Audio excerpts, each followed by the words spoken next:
what I chose to do for the South by Southwest audience was, I talked a little bit about zero trust and how they say assume breach, right? Which is a good assumption for both people and organizations.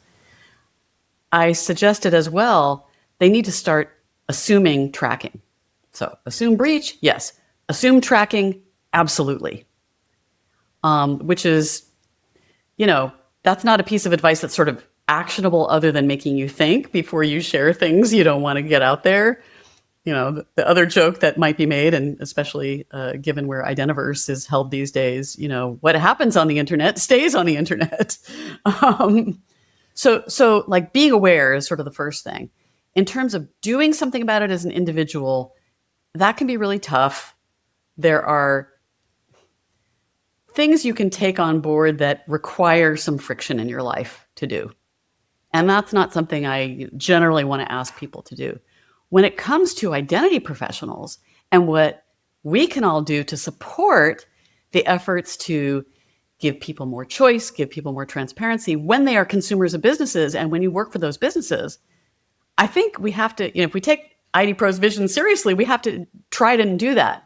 And that requires understanding the value that is being created for the business of each of those pieces of data. So when you were talking about data governance, Jim, I totally agree.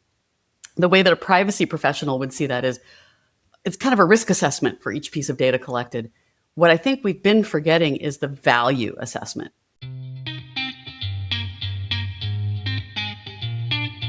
This is Identity at the Center. If it has anything to do with IAM, this is the go-to podcast. Now your hosts, Jim McDonald and Jeff Stedman. Welcome to the Identity at the Center podcast. I'm Jeff and that's Jim. Hey, Jim. Hey, Jeff. How are you? Oh, not so bad yourself? Doing great. So I've got a theory I've been working on, which is that we are at a current point, which is the widest gap between laggard IAM and next-gen IAM. So we got Eve on today, as everybody knows, right? It's in the title of the of the show. Surprise! We're going to be talking a lot of next-gen stuff. I think every once in a while we've run into a project and it's something like, yeah, the way we do access is we've got this Word document and we fill it out and it says, make Eve like Jeff. And then we just do that. And you're just like, oh boy, you gotta be kidding me. And I think we're at the widest gap. I think that first scenario isn't really that far from what you'd find maybe in more places 20 years ago. But now the next gen is non-human identities. It's the decentralized identity. So there's all these new areas that are cropping up and it's getting more interesting. And like, how does all this new technology fit into what we're doing? But there's unfortunately still organizations that are struggling with that basic blocking and tackling. What do you think? Okay, so I think I know where you're going with it. I don't know if I agree, though, only because you and I in our day jobs, we see pretty much the worst of IAM, right? You don't call identity consultants when things are going great, right? It's like, oh, I need help with something. And a lot of the companies that you and I deal with, I don't know if I would call them laggards. I would call them average as far as IAM maturity goes, because there are still a lot of organizations, too many, that still haven't made investments that I would call like basic IAM technologies. And I think of things like identity governance, to help with automation and things like that. And I think of, privileged access management tools. And then, I think the most investment that's happened over the last 5 to 10 years has really been more on the authentication side, especially when COVID hit. It was like, oh, everybody's working from home. And remember how we didn't have MFA? Well, we better sure have it now. So let's get that rolled out. And so I think authentication has sort of become relatively standard, but I don't know if I would call laggard and next gen, just knowing how many companies haven't even caught up to what you were kind of referring to as like the laggard part. I think that's pretty average. It's far rarer that I see like truly next gen IAM. And I don't mean like a fancier IGA. I think of things that are more like API based, They're using things like shared signal framework or CAPE or other types of orchestrations that are almost UI-less. It's orchestration, it's policy-based, it's adaptive, right? And it's using data rather than just another way to collect a form on somebody, whether it's a Word form or a ServiceNow form or whatever it may be. Like, I see getting rid of that touch point as really sort of the next gen, and then using the data off that to do policy-based decisions, risk-based decisions, right? Things like that. Yeah, I think that you're right about the authentication piece. I think that's where a lot of organizations have put their investment. I think that by laggard, you can say laggard in terms of investing in other areas that are also important, privileged access management, in terms of user management, in terms of, on the external side where you have a lot of people trying to penetrate. But I also think when you talk about some of these next gen things like non-human identity management, like decentralized identity, you can't even worry about those things until you get the basic blocking and tackling done, right? Well, you could worry about it. I don't know if you can do anything about it, but you can certainly worry about it. That's for sure. But let's look, NHI, non-human identity, right? It's sort of like the identity topic du jour for the year 2025, and probably towards the end of 2024 is when it first really kind of got into the limelight. But it's not new. Non-human identities have been around forever. I mean, there's service accounts that have been around forever. Go back as far as the mainframe, right? And I'm sure even before that, right? Punch cards, probably had some of that too as well. So when we say non-human identity, I think what we've started to do is recognize that these identities do need to be managed as well, whether they are a carbon-based life form behind it or not, or if we want to debate the semantics of account versus identity. The problem is not new. It's almost like saying, well, identity is the new perimeter.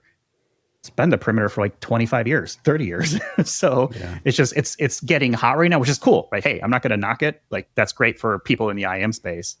But I don't know if I agree with like, that's like the future. I think it's the now, and it's the has been, not has been. That's probably wrong way to put it, the history.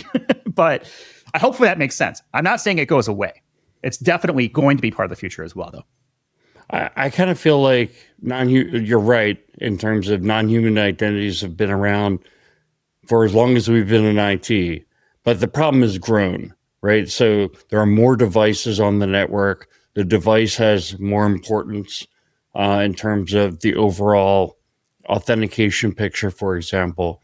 So there's the device side of it, but then there's also the workload side of it, which I think you referenced. Sure, you have service accounts, but you also have robotic process automation. You also have people doing things with like Kubernetes and Docker and infrastructure as code, and managing your cloud environment. And so when I start to think about those things, look, if you have an organization that's like using word forms and copy as, are you probably doing a lot with Docker? Well, I don't know. There might be other people, like, we put our money there. We want to make our infrastructure hum, or we hire somebody who's like a whiz kid and they're going and doing those things. And they might be wearing Dockers. So there you go. There's your Docker container. There you go. You pulled it all together right there.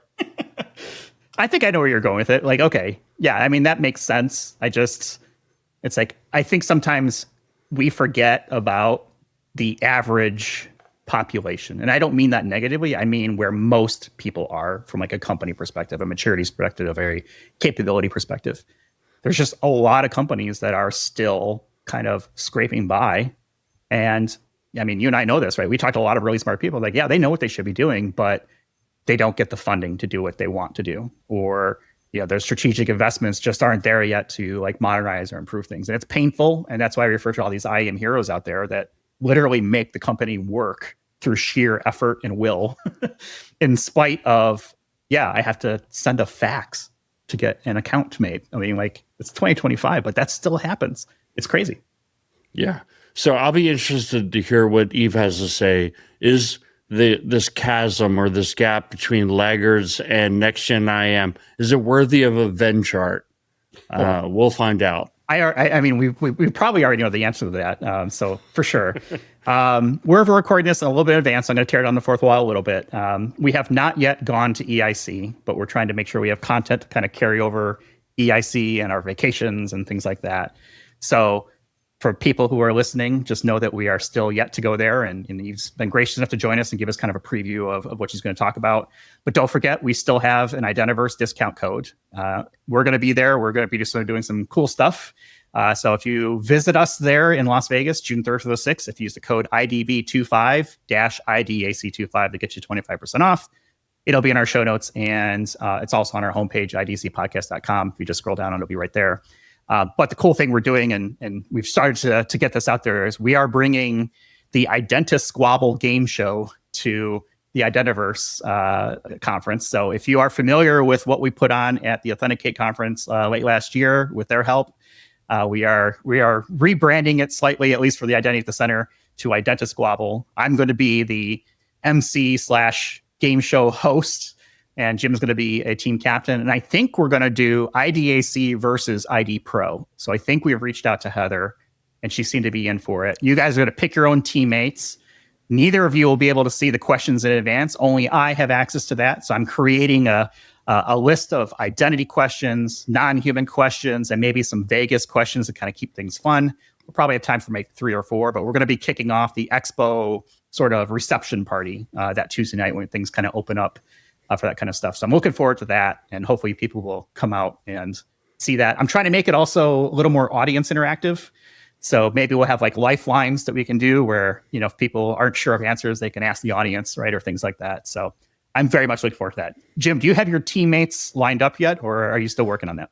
No, I still have to work on that. So I mean, you just announced news that I wasn't even aware of. So Heather has agreed to be Team ID Pro's captain. I mean, yeah, you should check your email. Well, hey, man, I've got some other things going on. Sorry. There is nothing more important than Identi-Squabble, Jim. This is the most important thing happening in the entire world in the next, let's call it 2 months. I know. Not just for me. I mean, for the entire world. Exactly. Yeah. So IDAC versus ID Pro. I think I reached out to Eve, and I think that she's not going to be there, right, Eve? I'm going to be there for a little while. I'll probably have to miss Identi-Squabble, but I really like saying Identi-Squabble. Yeah. Can I just say? I don't know if there's any reason to go to the conference if you're going to miss Identi-Squabble, but I'm just saying.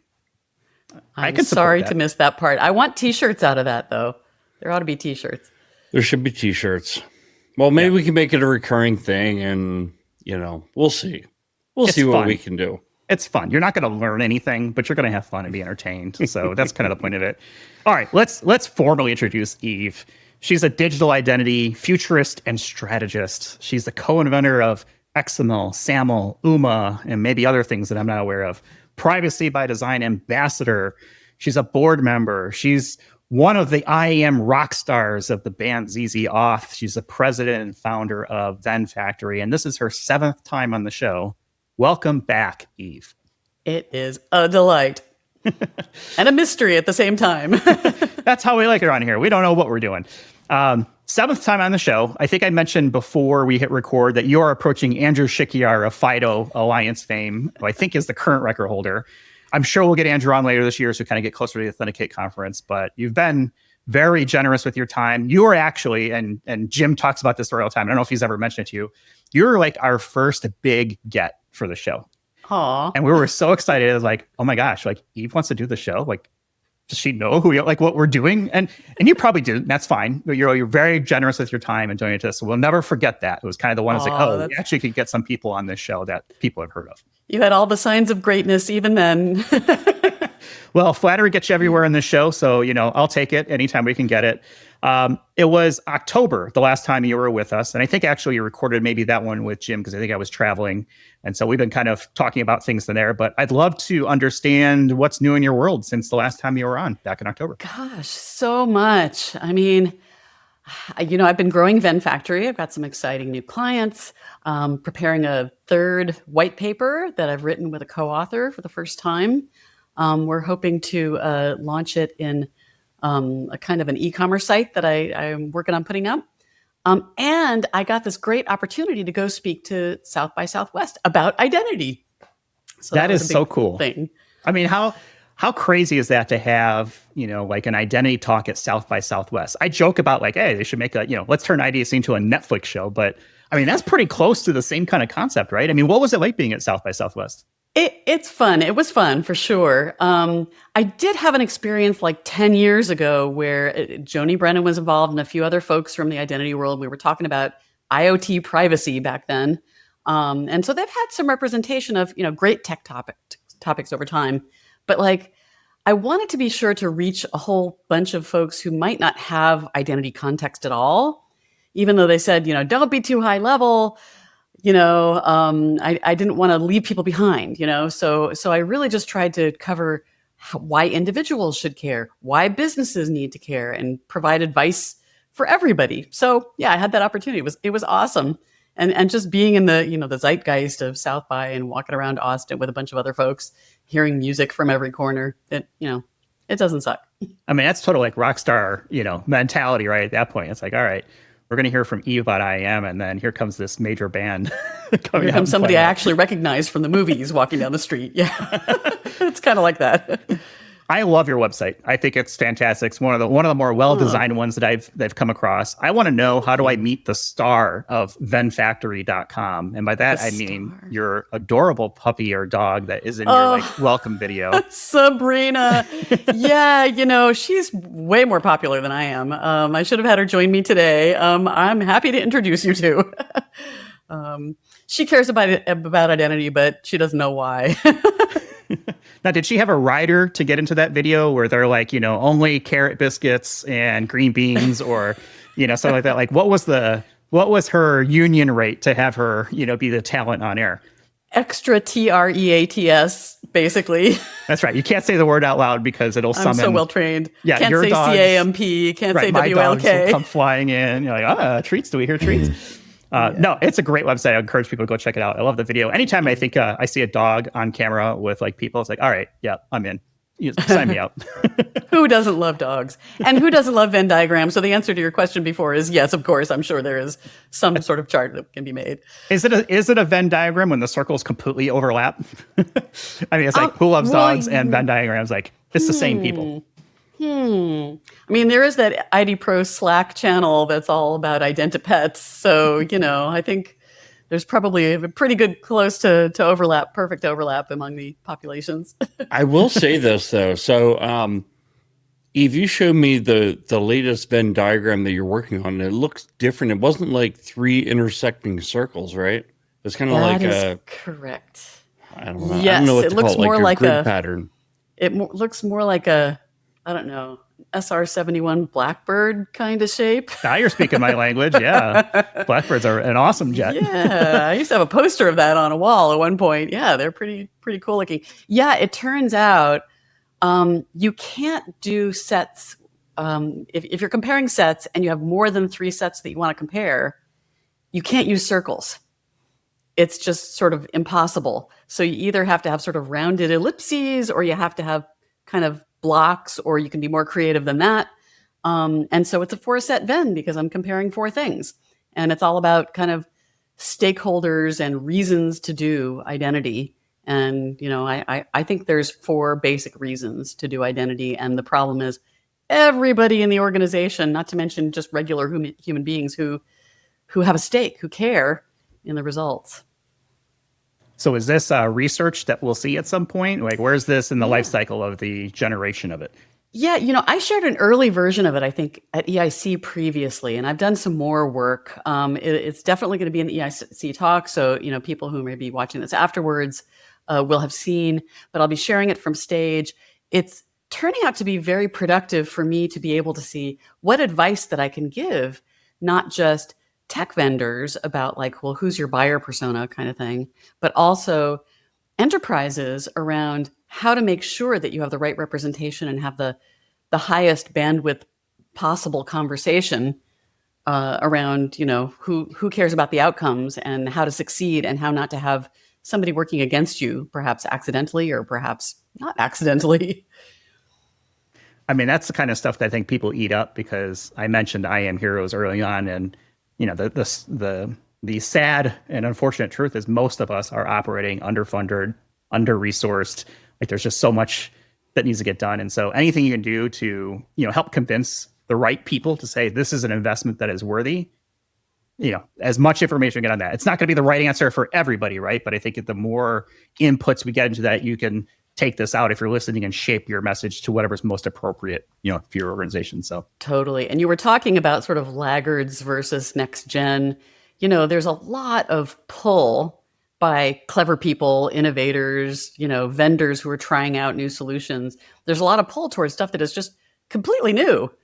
And it's hard to absorb. And, I've spent a lot of time, working with kind of the sell side. And, this is not meant to be pejorative towards anybody, but I think vendors live in the future because they've got to do that pull. They have to imagine, what went wrong and how to solve it. And they have to kind of be out there. And enterprises live in the past. And that's not sort of a bad thing. It's more like, if you think about the population of cars, I don't know, in any one country, in the US, there's going to be a distribution of ages of those cars, which is one of the things that makes connected car and IoT hard. Same thing with enterprise infrastructure. It represents buying decisions, of 20 years, of 50 years, of 100 years. Mm-hmm. So of course, the average age of that stuff is going to be older, and it's why you have to deal with legacy and have shim APIs and all the rest of it. So it's just the nature of the thing. And that's where you get a lot of overlap too. Like you're trying to buy a product that is future facing, but oh, by the way, can it also support COBOL or RACF? Totally. I mean, I think there's been some move off of AS400s, among the banks over time, but not 100%, right? I still see tons of insurance companies using, a mainframe in the basement runs their entire operation. Yep. And it's crazy how much some of these technologies have just lived longer than they probably should have, but they do because they are serving a purpose, and there hasn't been that key reason like, okay, now we've got to go. Yeah. Yeah. This is the conversation that often happens about, are you selling vitamins or a painkiller? And, if there's some big pain, okay, well, now there's a motivation and you can effect change and take care of tech debt and do all the rest of it. That's such a good analogy, and hopefully they're like Flintstone vitamins and they taste good. I know we want to get into the EIC talk you're going to give here, but I do want to ask you about an earlier conversation we had way back, and that was around personhood credentials. Yeah. Any news in that area that we should be kind of picking up on?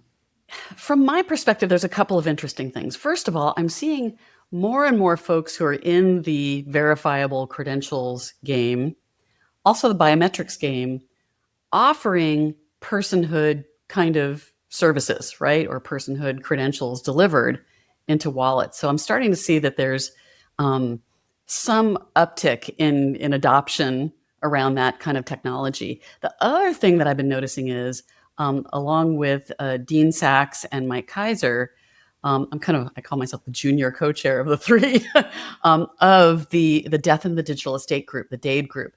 And we've been having kind of an interesting conversation around, do you need personhood information about somebody who's passed away? So, we talk about is a person. So I guess that sort of was a person, really did have a real world presence. And these are things that are hard to solve because you're not to be crude about it, you're not doing liveness detection in that case, right? Yeah. So these are important pieces of information. And what we've been learning about kind of looking at the government agency infrastructure of the world around how do you sort of inform important other downstream services that somebody has passed away? It's by no means a clean system with good data. It's a mess. So those are some of the considerations that I'm sort of coming across as I look across the landscape. So it's interesting that viewpoint of is a person is in current tense, was a person as in past tense, which leads me to believe there is also probably going to be will be a person as in future tense. So how do you manage something that is past, present, and future? And I guess, what does personhood mean? Can you define that? Is it as simple as it's a human being, or is it beyond that? There's different levels of what kind of information can be delivered about this notion. One, the most obvious to us, having been in the industry for a long time, is kind of full identity verification. So you're saying it's not just a random person. You're saying it's a person who really lives in the real world, and this person presenting this credential matches to that known real world person. That's identity verification. It's a kind of is a person. It's just very specific.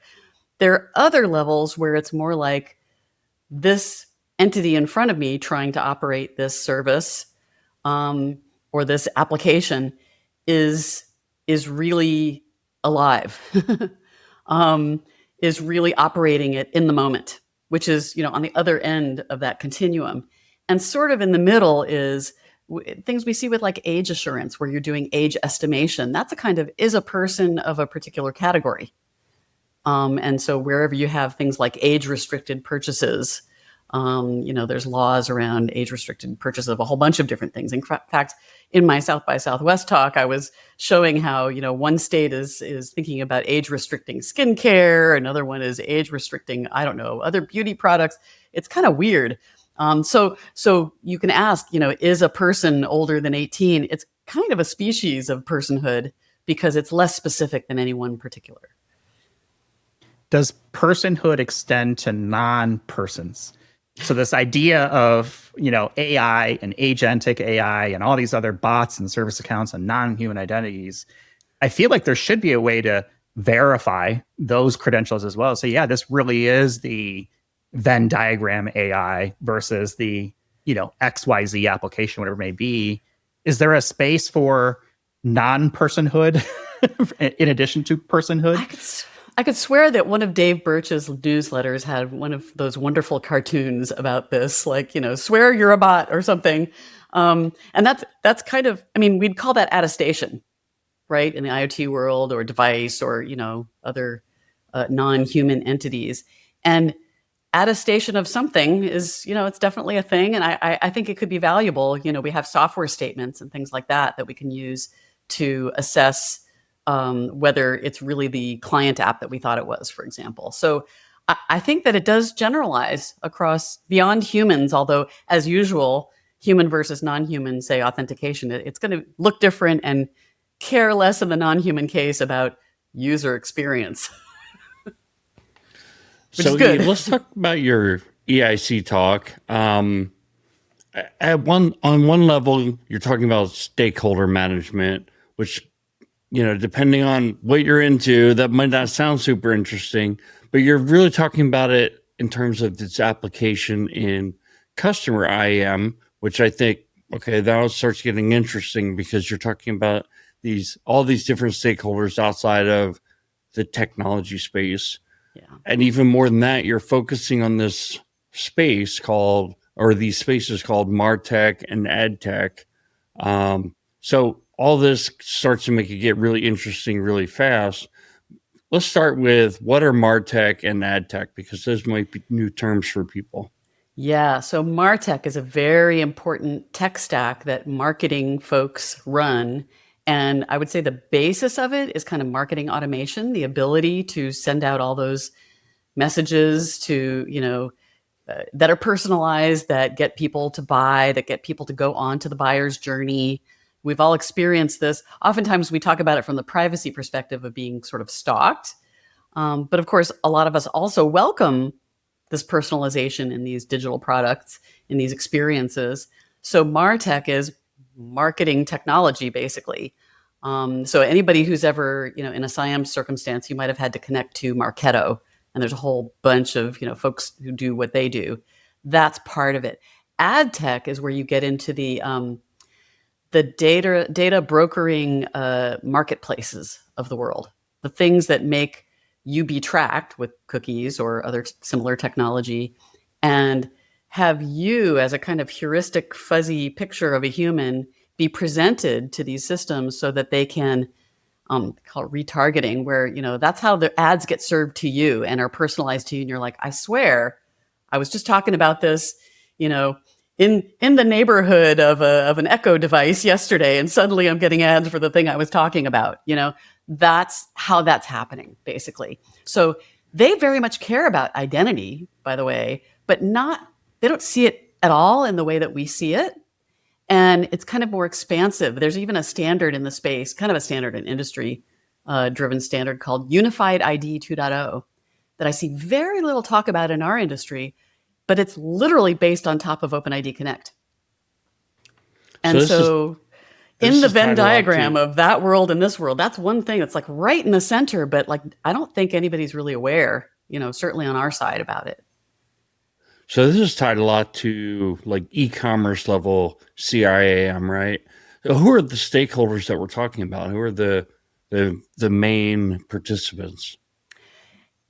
I would say, it starts at the CMO and might be like a chief digital officer, something like that as well. So, we have data lakes when we think about the security aspects of identity. We're interacting more and more with SOC teams. Like, we can talk about identity security and all the new acronyms and things like that, where there's some interesting tussles between the identity world and the security world and where identity even lives in security. But when it comes to this SIAM world and the fact that marketing and customer data management people own the proposition, and by the way, they're making a lot of money for that, whatever company, that's where we really have to care about the stakeholder question. Because I was looking up, so ID Pro has a great vision statement on the website.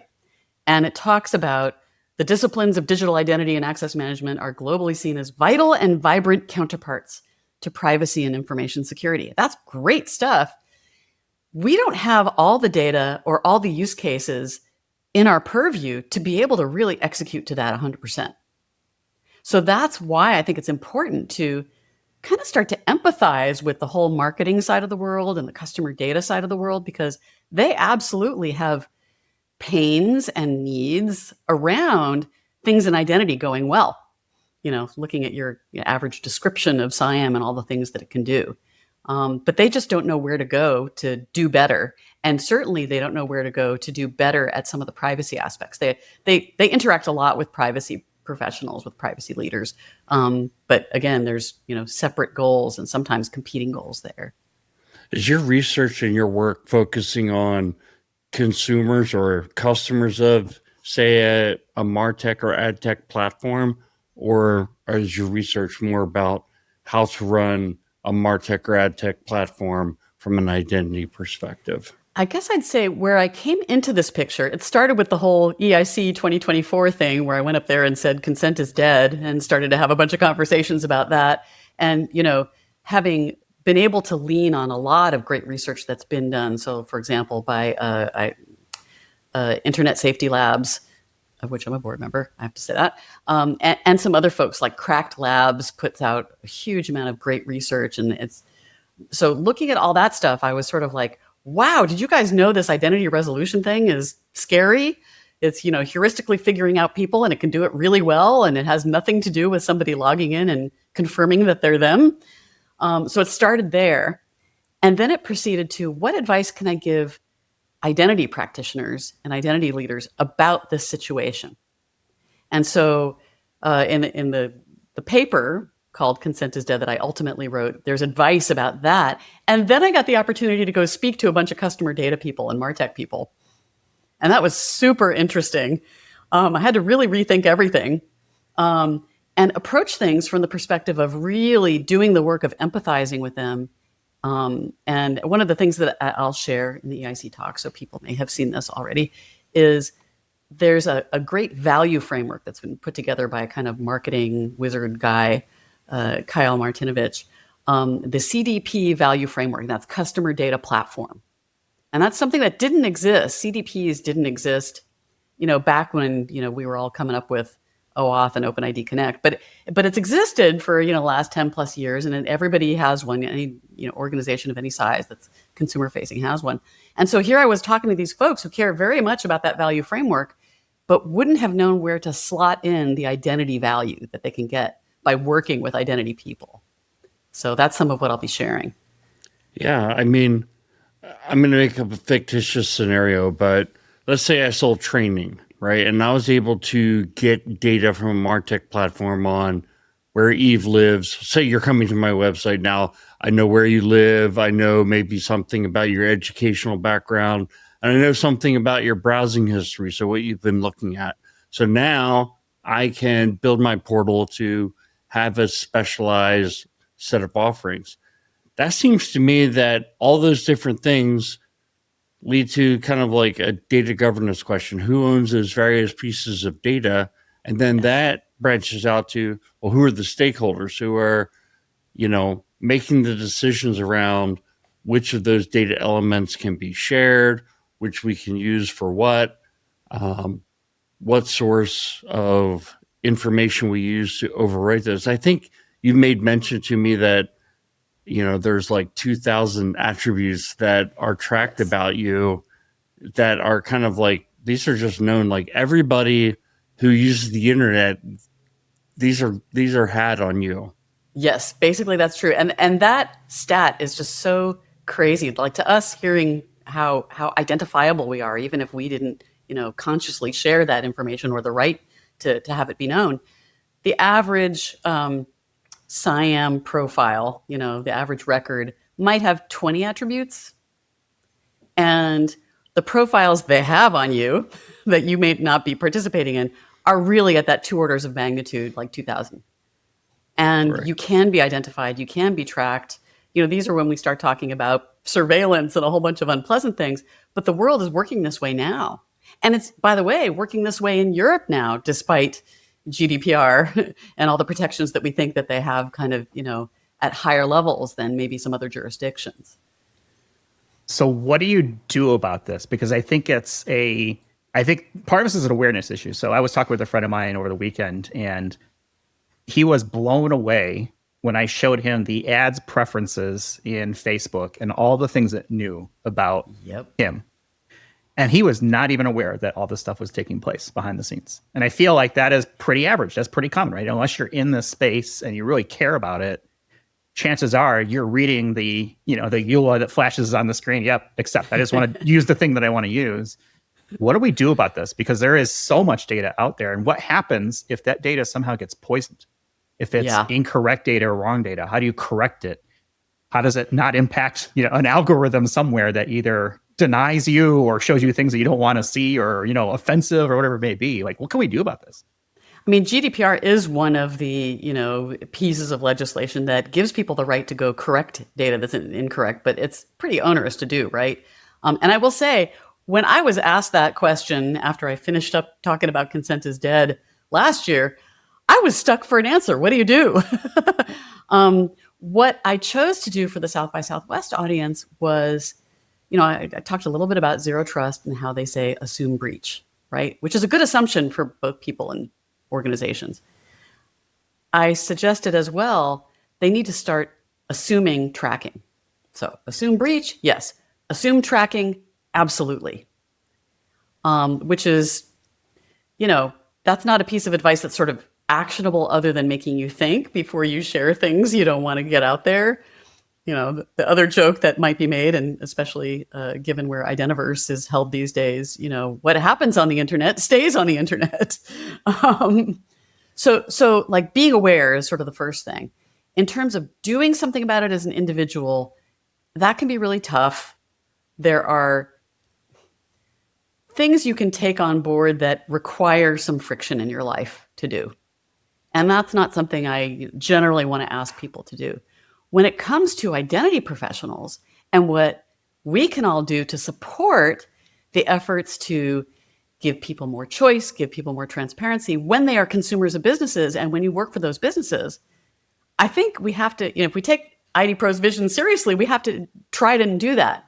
And that requires understanding the value that is being created for the business of each of those pieces of data. So when you were talking about data governance, Jim, I totally agree. The way that a privacy professional would see that is it's kind of a risk assessment for each piece of data collected. What I think we've been forgetting is the value assessment. It's not done on a sort of datum by datum basis at all.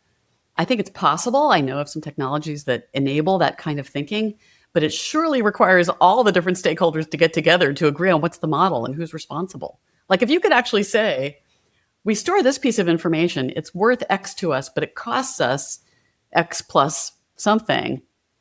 Well, now you can make an ironclad ROI case for not collecting it anymore, putting it on the edge, making it decentralized, maybe. I wonder if choice is the key word here. You mentioned it earlier, and I was okay, well, what do we do about this? And I don't know if there's actually a good answer for that, right? I mean, it's just all this data is out there. It's out of your control for the most part. Is the future of data management when it comes to things like privacy and all these meta attributes that people are collecting, is it choice? Is it as simple as, yes, I will allow you to use my data in exchange for this, and because the service I find is valuable? And like Google Maps is a great example. nobody, most people, I say, walk around or have in their glove box actual physical maps anymore. It is More's far the rarer. pity. Right. I mean, I grew up the age of, you had a physical map. I lived in Northwest, or Northeast Illinois and Chicago area. So I had one for Wisconsin too. Right. And so I would have this map collection. Now it's Google Maps or Apple Maps or, whatever your mapping solution of choice is. But those are free products in quotation marks. That's right. You're the product at that point, right? It's your data that you are trading in exchange for the use of their service. So I think the awareness of, when you kind of say that to somebody who doesn't think in these terms is like, oh, it's free. No, it's not. Like, you're the product, right? Like it's collecting data by you. It's helping feed the algorithm that says where there's a traffic jam on Google Maps by the number of phones, right, that are lined up at a light. You're contributing to it, but you're also gaining a benefit out of it. And I think you've got the choice at that level. You can either choose to use Google Maps or Apple Maps or not. But a lot of these choices get hidden behind menus, and really they're a false choice. Are you really going to walk around with physical map? Sure. Maybe. There's some abuse in that, right? There's they talk about dark patterns or deceptive patterns of making it easier to make one choice over another. And you can sort of create a straight line to the business model from that. And that's something I've advocated for a long time. And it's starting to be picked up in some places, is the privacy policy really should be an explanation of the business model. And what out of the three ways that you could pay for the service, money, data, attention, eyeballs, are they actually leveraging?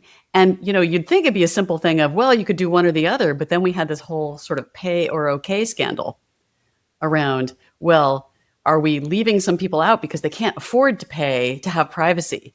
So these are unresolved questions. I think in the meantime, we can get sort of more incrementally improved systems that do respect choice. I do believe privacy is context, control, choice, and respect. Those are, hard things for an organization to really sign up to all at once. But I think it's possible if we work with the counterparts that are in charge of making money off of data, plain and simple. Yeah, I have an example. So I was going through some old mail, and I get an updated privacy policy from my auto lender. And it had it here's how we use your data. And one of the things was we share it with third parties, yes. And then it was whether or not you could control it. The answer was yes. And I was like, I'm going to save this. I'm going to go tell them not to share my data. And then I thought, am I actually going to spend the time to go and do that? It seems like it would be a drop in the bucket. Yeah. Right. And they probably aren't instrumented to do it well. And how do you prove that they did it? These are some of the questions that we've been looking at. Is there's ways to solve some of these, but the first thing you got to do is assess the appetite of that organization to change. If you're working from within it, right? If you're working on some identity program within it, you can start to ask, how open are they to something a little bit more innovative and turning away from the direct monetization of the personal data? And there are cases where that's possible. But there's kind of a maturity ladder there, and I think you need to sort of be responsive to what's possible there. Otherwise, you're banging your head against a wall. And I feel like, okay, your mind goes to, well, we need more regulation, but then you get regulation. It's like everybody has their cookie policy now. It's like you can either accept it or beat it. And it's like, so you just say accept, or you try and close it without answering or something like that. So I don't know if more regulation is the answer. In fact, I'm pretty sure it's not, because I think more regulation led to me getting that. Yeah, I mean, usually anything that comes out of that is, an idea that's not going to work very well. And then after it's out there, you wind up doing it and it's ineffective. But Jeff brought up a scenario earlier, which was, are you getting these spam? I'm not even sure if it was on this call. We talk so much, but it was, I keep getting these spam SMS messages that I owe money for toll roads. And I'm not worried if they're saying, hey, you were in San Francisco last week, so you might want to go to Joe's sourdough house. I'm okay with that. That doesn't bother me.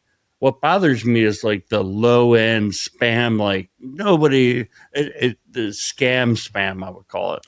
Totally. And Yeah, like, the how sort do of you end up, smishing where if I they're could block just trying to get you to that, click the link. yeah, I mean, if I could block that, I'm sure everybody's sitting there saying something similar. Like, if I could block that, I'd be a little bit happier in life. The answer is very simple. Just don't use text messaging.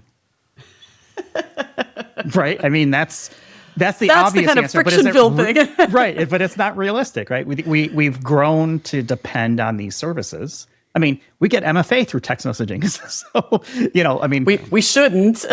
shouldn't, but it's still better than nothing, right? I mean, And this is a case where, by the way, when I was saying enterprises live in the past, so, there are still organizations that are putting in place MFA with SMS OTPs right now. They haven't even, deployed it yet.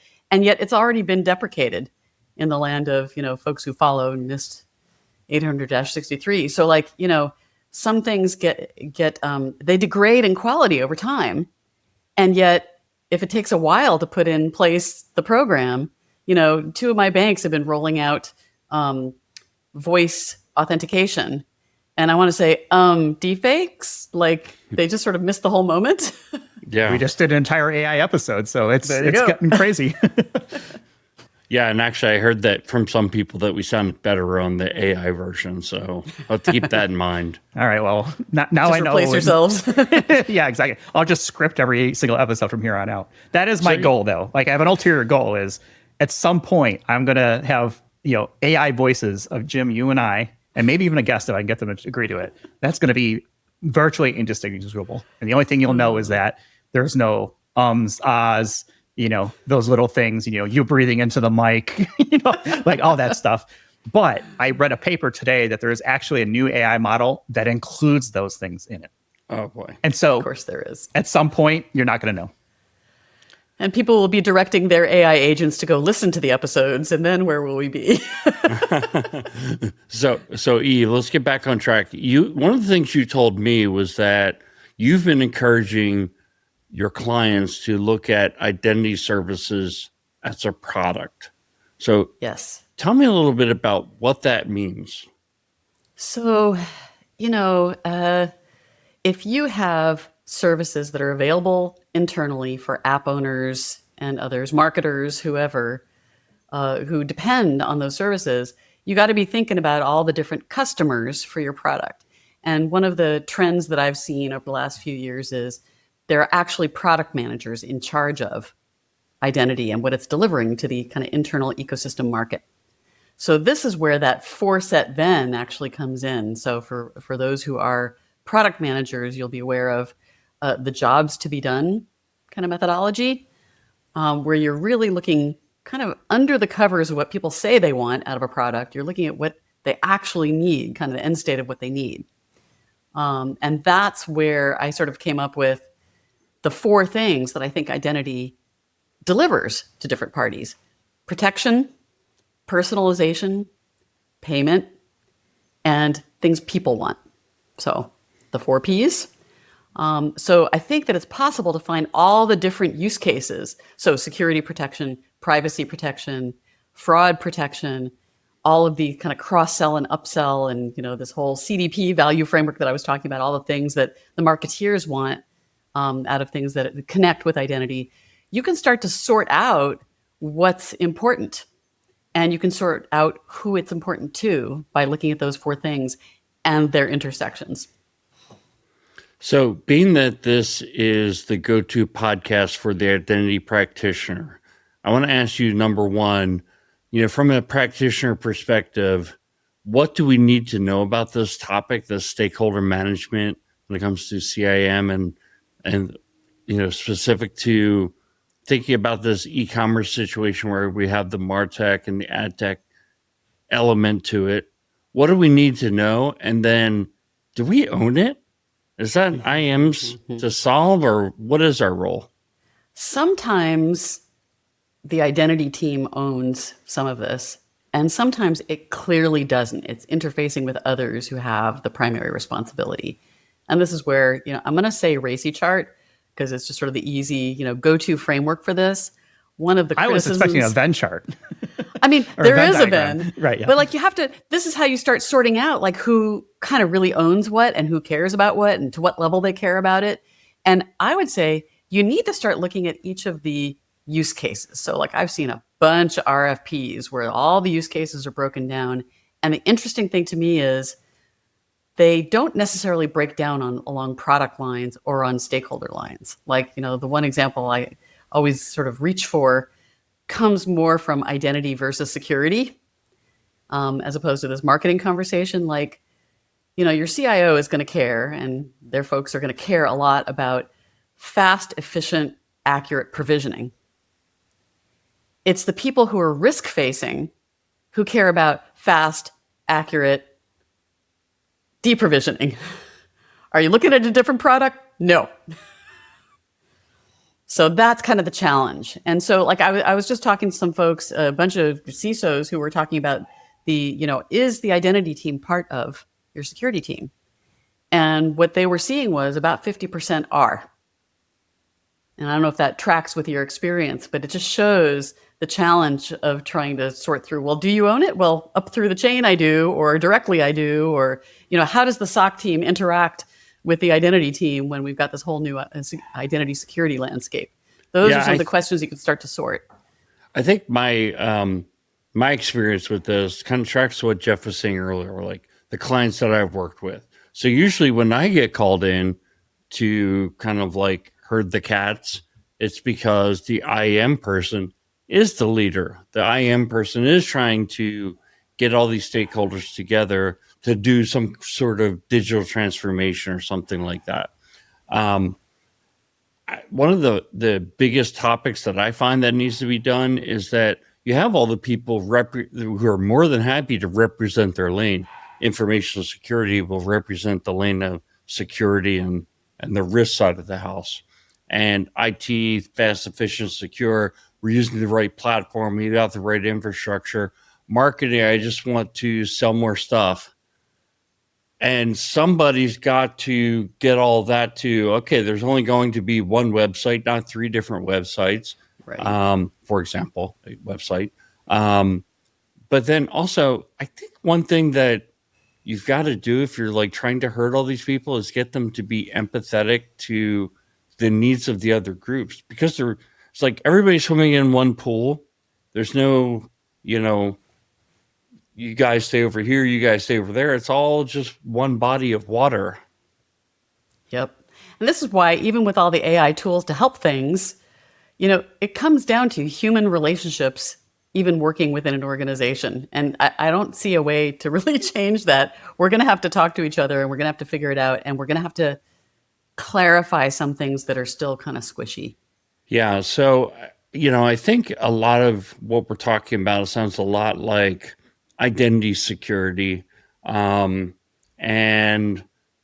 what are your thoughts there? I mean, like identity security definitely seems to be kind of this new concept, which I think we're all trying to wrap our heads around. Is it actually any different, or are we just talking about the same stuff differently?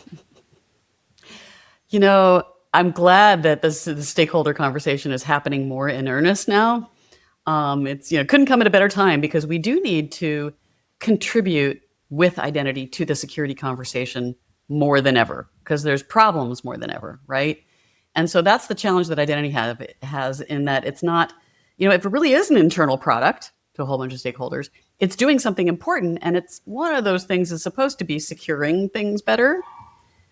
But what happens when it's a source of insecurity? That's like embarrassing. Let's just call it what it is. So that kind of dual nature of identity has been the challenge. And I think what's coming to the fore is we do have new technologies. We have AI. People are using graph. We're getting better visibility across kind of the identity estate. And that's enabling us to have better solutions to closing gaps, tying up loose ends, doing a good job of whatever it was we were doing in the first place. So I kind of like that we've got these new augmentations of capabilities that are just giving us better sight over everything. the arguments about like what is ITDR a thing, like that's all over now. We seem to have some rough agreement in the industry around, what does ITDR mean? What does ISPM mean? But I like identity security as a bucket, as a kind of a sub bucket. Yeah, I like identity security as a bucket because it's pushing the identity practitioner to think about more than just what's in their lane. But where I stop is that I don't think this puts these things in our lane just because we have to be aware of them, just because we have to contribute to them. Say something like logging and alerting, or defending their perimeter. All these things, because they use an identity element now, doesn't make them something that the identity practitioner owns. Just like, in the olden days when we ran all of our stuff on servers, just because we put our identity software on a server didn't mean that we own the server, right? The infrastructure team owns the server. Just because we contribute to policies and standards doesn't mean we own, the governance processes around, turning those into controls and, testing those controls. That's owned by the audit team. We always had to work with other people. We need to know how their lanes operated to some extent. We need to contribute to some extent, but it doesn't mean we own those things. I think identity security, almost put it this way, there's all these companies at identity conferences now saying we're, identity security. So the people who go to identity conferences are mostly identity practitioners, right? This was the conversation I was just having, is like, well, where are these tools being used? And so far I'm seeing kind of an even split between explicit identity teams and like SOC teams, right? Because, and in a way that's elevating identity to a new level of visibility for the CISO. And, the Cheeto conversation seems to have subsided a little bit, but, I do see CISOs having a lot more knowledge, direct knowledge about identity needs and problems and solutions. So, I mean, it can't be a bad thing, right? We were a small town, we're growing into a bigger city. Those are, I think, good things, but we do have to have that conversation, maybe in each organization, about, well, what's the structure of who owns what? We just talk about it. Well, I wonder if it's time for a macro discussion around this space of identity, because I hear identity risk and I hear a qualifier. Oh, well, we care risk. I hear identity security, another qualifier. I only care about security. Identity, privacy, and consent, more qualifiers. Mm-hmm. Is it just identity? And then I started thinking, well, is it digital identity? No, digital is another qualifier, right? What the heck is identity? Right, yeah. and now we start to get into, physical identity, right? Or, your human being identity, right? Stuff like that. And every time I hear something identity, it's some sort of qualifier. Identity at the center. Guess what? Qualifier. You're part of the problem. But honestly, I mean, this is why, if you're going to have a shared service, and if the service is going to be shared widely enough, it's going to touch every part of the organization and be subject to all of those kind of shearing forces more than anything else. And that's something we haven't really looked in the eye as a challenge until recently. And I'm glad of that conversation, right? It's like, let's figure out what it's valuable for. All the things it's valuable for every company. It's going to be a little different, actually. And that's okay. But, there's value in a service that's so widely used to do so many things. Just means that the picture looks a little diffuse when you hand out ownership for any one piece of it. Well, maybe it's time to have an identity team, not an infosec team or an infrastructure team. And that identity team probably has a broad set of skill sets that takes it across any number of areas. I don't know, right? I mean, there's any number of ways that we can slice this one out, but every time I hear something new in identity, it's like, okay, it's a new concept, right? One of the episodes we've done a while past is what's the difference between digital identity and identity and access management? And I remember that one. we had 48 different answers from 48 different people, right? And, yeah, but mine was right. Oh, well, of course, yes. Because the context in which you were answering it was right. And that was the big thing, was like, okay, it depends on who you're talking to and blah, blah, blah. And so, okay, so now it's identity security. I'm going to guess in 6 months to a year, somebody's going to start calling it identity risk or some other juicy acronym that we can kind of rally behind. That's great. I like to just get to the space of, okay, we're in identity. We do identity things. And so that encompasses all of this stuff. Usability, risk, privacy, consent, governance, laws, regulations, right? All that stuff is really under the identity umbrella. That's a big umbrella. It is. That's what it looks like. That Venn diagram looks like an umbrella. There you go. See, that's how we tie it all together. So I asked you, we asked you all the hard questions about identity. Or maybe they're easy, depending on how we want to go on this. We want to end the show on a lighter note. And the question I've got for you is a would you rather question. So would you rather have a 1-minute conversation with yourself from the past or a 1-minute conversation from yourself in the future? Every time I look back on my past, I think, gosh, I don't know, 10 years ago, 6 years ago, 50 years ago, whatever, I was clueless. I didn't know anything. Well, at least you're saying that then. I'm still saying that now. I was like, I don't know what's going on. I'm still, I mean, any time in the past, I was definitely more clueless than I am now. So my vote is I want to have a 1-minute conversation with myself in the future. And what would you tell yourself? Would it be, here's a stock tip, buy Apple? I was just rereading an old Ray Bradbury short story called Night Call Collect, where it's an old guy, one guy stuck on Mars who keeps getting called by his younger self on the phone. That sounds cool. It is cool and sort of frightening. It keeps making me think like AI agents and delegation on behalf of stuff. You know, these are the questions it's bringing up in my mind. But like, would I rather have been the young guy or the old guy? And I think thinking about the story, so maybe some of the watchers and listeners will know the story. I mean, I'd rather be the young guy because everything looks great for the future and all the possibilities are still there. So when I'm asking myself a question, am I the younger me or the older me asking the question? Just making me think too hard. Well, that's what I said. Maybe it's the harder question out of all this stuff. Let's go back to the identity stuff. That stuff we know. Jim, what about you? Would you talk to yourself from the past or talk to yourself from the future? And I'm going to exclude talk to yourself from the current because I know you already do that. Yeah, I definitely do that. I'm going to go with my future self because I'd rather get advice. I mean, sometimes I wish I was younger again and could do certain things over again, but I don't know if what would I have more money or things like that. Yeah, certainly I could have set that up, but 1 minute you could do it exactly what you said. Invest in Apple. Okay, so now you have more money. Is that what would make your life better?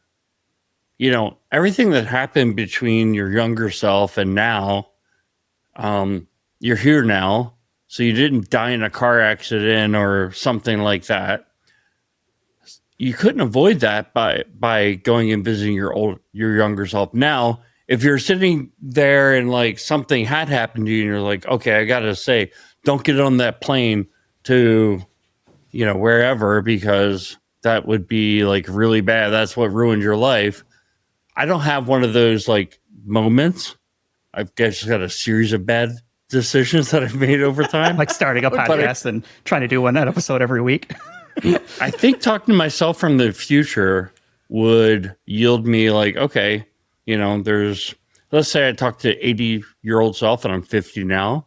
I've got some advice for like, what should I do for the next 30 years? Maybe I would future self would say, buy Apple. I don't know. Right. But it might be like, hey, retire younger or do these things or don't quit working don't retire at 55. I don't know. But I'd like to have that advice now. So I think this is an interesting question. It's are you satisfied with your past? Really kind of determines, and your current state would really determine whether or not you want to talk to your future self or your past self. Like, do you go back in time essentially and try to correct a mistake or position yourself better from wherever you currently are, or are you in a good spot right now and you want to make sure you stay in that good spot or get to a better spot, in the future? Maybe that's where you talk to your future self. I just thought of a sci-fi twist to this. Ooh. So let's take that same question and let's say you can choose, right? You can go as far back or as far forward as you want and everybody can do it. But you can only go as far forward as you are alive. And so some people, like, oh, I'll go 30 years in the future, and they don't get a phone call. Or 10 minutes in the future, they don't get a phone call. Whoa. Right? That knowledge of something is going to happen in my future between 0 and X number of days of when I decide I want to receive that phone call. Oof. How does that affect the rest of your life? It's like the questions we face. Do we do genetic testing to find out? That's like Twilight Zone stuff. I know. Right there. This is like an Remember episode that of Black show, Mirror. Twilight Black Zone? Mirror. Yeah. I still haven't watched the new season yet, so I'm behind on that one. But yeah, for those Black Mirror fans, this is turning into a Black Mirror episode or a Twilight Zone, same kind of thing. Oh dear. Okay. I feel like I absorbed some of Jim in that one because I took it maybe down a little bit downer. Right. So Yeah, dark, man. I've got just the upper you need. Do you want to meet the real star of VennFactory.com? let's get Sabrina on here while you're going to get that.